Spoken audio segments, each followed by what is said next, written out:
Ici, nous avons un diapason que nous avons parlé, nous n'avons pas vu au cours de la leçon cette expérience. Nous avons un diapason. Ce diapason, entre les deux, il y a un électroaimant qui fonctionne avec une tension ici de 12 volts. D'accord? 12 volts de ce générateur-là. Le courant, il est alternatif sinusoïdal. Ça veut dire que le courant qui passe dans la petite bobine entre les deux, dans cette entrefer, si vous voulez, ou entre les deux lames, il varie d'une façon sinusoïdale et alternative. Un champ, vous avez dit que vous n'avez pas vu ceci, mais vos camarades de deuxième sciences physiques arabes, ils ont étudié le champ magnétique, la force magnétique, et ainsi de suite. Mais ce qui nous intéresse, ce champ-là, il crée un champ magnétique aussi variable, alternatif, et il va créer une force qui permet d'exercer ce va-et-vient. D'abord, cette vibration, donc, c'est un phénomène vibratoire, rapide, et de là, je peux régler l'amplitude. Vous voyez que la branche, elle est floue. J'arrive pas à voir, l'image n'est pas nette. Parfois, on peut frotter les yeux pour voir vraiment si la faute est dans notre vision.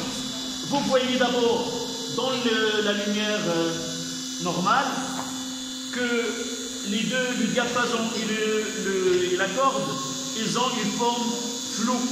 Ça veut dire quoi? Ça veut dire qu'il y a un mouvement de vibration, mouvement vibratoire. Elle est rapide. L'œil n'arrivera pas à suivre. Et c'est pour cela qu'on va utiliser le stroboscope. C'est un stroboscope qui est modeste. C'est pas électronique, mais on peut faire l'expérience avec cet appareil. S'il te plaît, tu fermes la porte. Oui, la porte de la salle. D'abord, avoir l'obscurité, c'est, si vous voulez, la vision sera sous le contrôle de stroboscope. C'est lui qui est de ne rien voir, s'il vous plaît. Donc, j'utilise le stroboscope. Et vous voyez que le mouvement, là, mouvement qui est lent. Là, on peut voir une immobilité apparente. Et le plus important, c'est le fil, il a une forme sinusoïdale. Ça veut dire qu'il y a des points où l'amplitude est maximale, il y a des points où il y a l'amplitude est minimale. C'est l'élongation. L'élongation, elle est nulle, maximale, et ainsi de suite. En bas là, j'ai de l'eau afin que l'onde incidente ne se réfléchit pas et nous donne un autre phénomène que nous n'avons pas besoin de cette séance-là. Donc, voilà.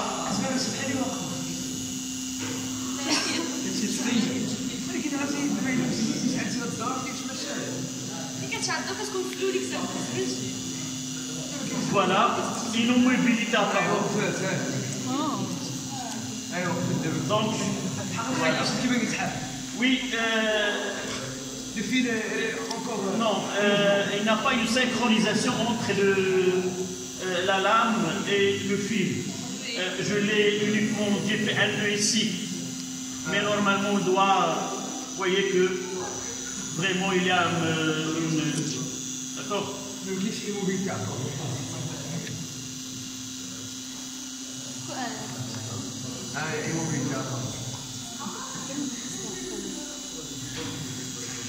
On aura un problème de l'immobilité apparente, c'est vraiment, le phénomène n'est pas rigoureusement périodique. S'il y a une fluctuation, jamais on n'aura une immobilité apparente. Mais on n'a pas une immobilité apparente. Comment? Oui, il ne se maintient pas. Il ne se maintient pas. Parce que vraiment, le phénomène qu'on étudie n'est pas un phénomène qui est périodique. La période est constante. Il varie. Il n'y a pas un stabilisateur, par exemple, d'intensité ici pour avoir le même... mais généralement, on accepte. D'accord? Oui. Avant de passer là, c'est une... S'il vous plaît, allumez l'expérience que nous venons de voir, celle-là. C'est étudier la propagation d'une onde progressive, périodique, évidemment mécanique, dans une corde. C'est un milieu unidimensionnel. Là, on va essayer de voir la propagation d'une onde à la surface de l'eau. Et là, c'est l'appareil, c'est une cuve à onde. Une cuve à onde. Nous avons ici un bassin où on peut remplir de l'eau. Il y a donc ici, il y a une petite pompe qui nous permet de remplir la cuve. Les ondes Non. La première des choses, c'est remplir pour étudier la propagation. Mais là, non. D'abord, nous étudions la propagation d'une onde à la surface, là dans un milieu unidimensionnel, là bidimensionnel.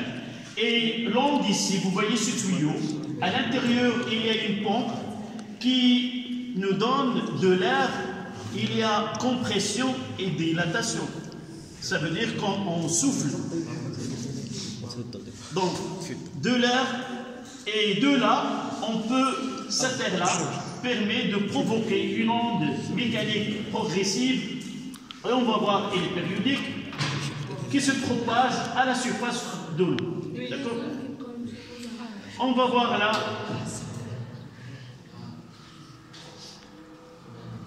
Essaye, s'il te plaît, d'éteindre la lumière. Vous voyez là, ici.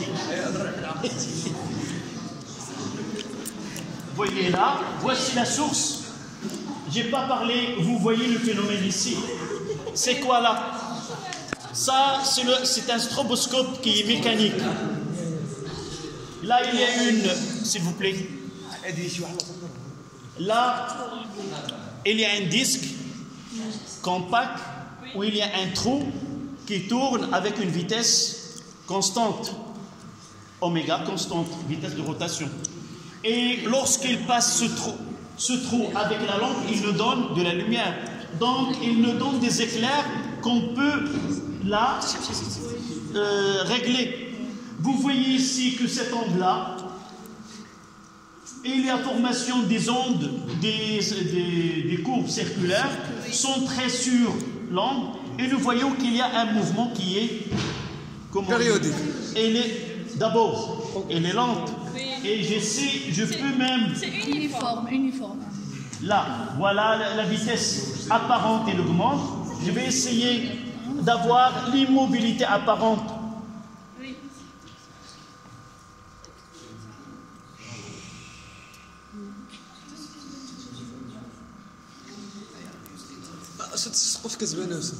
On peut voir même, oui. Je n'ai pas parlé de voilà, on peut avoir une immobilité et vous voyez par réflexion voir le phénomène au plafond. Comment ça fonctionne? À l'intérieur, il y a la lumière qui passe par là. Dans une image, il y a c'est quoi là? Un miroir incliné qui remet cette image qu'on peut la voir sur cette... D'abord, immobilité apparente, c'est... Oui. Donc, il faut... Oui, il faut passer par là. Voilà. Avec les deux mains. Ça y est? Donc là, on va le... Voilà. Donc ici... voyez qu'il y a une immobilité, s'il vous plaît. Vous voyez qu'il y a des cercles clairs et des ombres. On va essayer d'expliquer par la suite pourquoi. Donc, il y a des points qui ont une amplitude, qui ont une élongation maximale, et il y a des points qui font ce qu'on appelle des creux. Les creux et les crêtes. Les points des crêtes donnent des cercles là, et vous voyez que la distance entre deux cercles consécutifs, elle est la même. Donc, nous avons là une périodicité spatiale dans l'espace.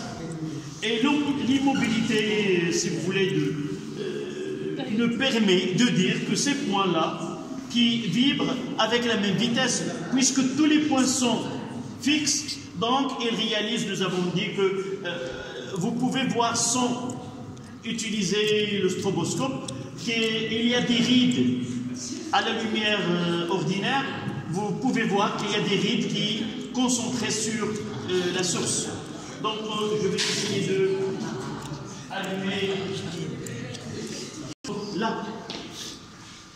Vous voyez qu'il y a des rides autour de la source. Vous voyez incliné, un peu incliné. Est-ce que vous voyez des rides sur la source?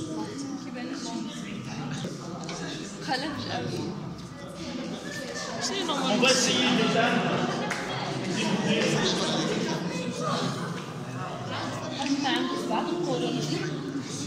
s'il vous plaît, vers l'arrière. Tout à l'heure, nous avons vu des cercles. Qu'est-ce que nous voyons maintenant? Des traits. Donc, les lignes d'onde là, ce sont des traits ou des droites. Oui. Si nous essayons de calculer la distance entre les deux, ça sera la même que tout à l'heure. Sauf dans ce cas-là, c'est une onde mécanique progressive périodique qui est rectiligne. Oui. Et l'exemple de tout à l'heure, c'était une onde mécanique progressive qui est circulaire. Mais si c'est rectiligne, uniforme. Oui, pourquoi? Parce que nous avons même vibration. La vibration, nous ne l'avons pas changée. Sauf que là, il y a une règle. Oui. Voilà, là, il y a une règle. Nous pouvons noter là. Oui. Le seul phénomène qui reste, c'est de parler de ce qu'on appelle la diffraction. Je dois avoir si nous un obstacle là. Oui. Et dans cet obstacle, il y a une ouverture. Vous voyez là que à travers cette ouverture, il y a une onde qui naît et qui se propage. Je vais essayer d'orienter. Je vais essayer. Oui. On ne le voit pas là, mais je vais essayer d'orienter dans ce sens-là.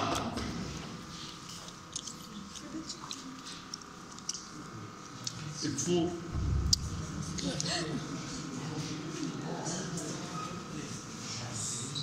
Donc c'était tout à l'heure, il était meilleur.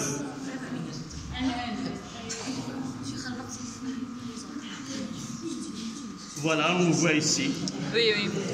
Mais il y a des traits. On va essayer de mettre uniquement... Ça n'a rien à changer. On va voir là. Là, ce qu'on appelle une diffraction sur le bord. Voilà, c'est là. Mais vous voyez, derrière l'obstacle là. Oui. Il n'y a pas. Essayez de...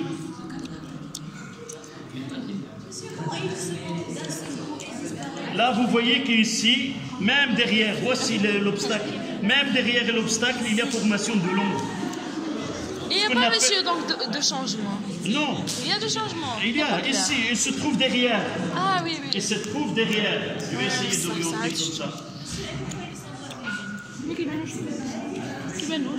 Maintenant, on va faire des constatations. Tout à l'heure, on va donner l'explication. Peut-être pas la même distance. La même distance, la même onde, sauf qu'il se trouve derrière l'obstacle. Là.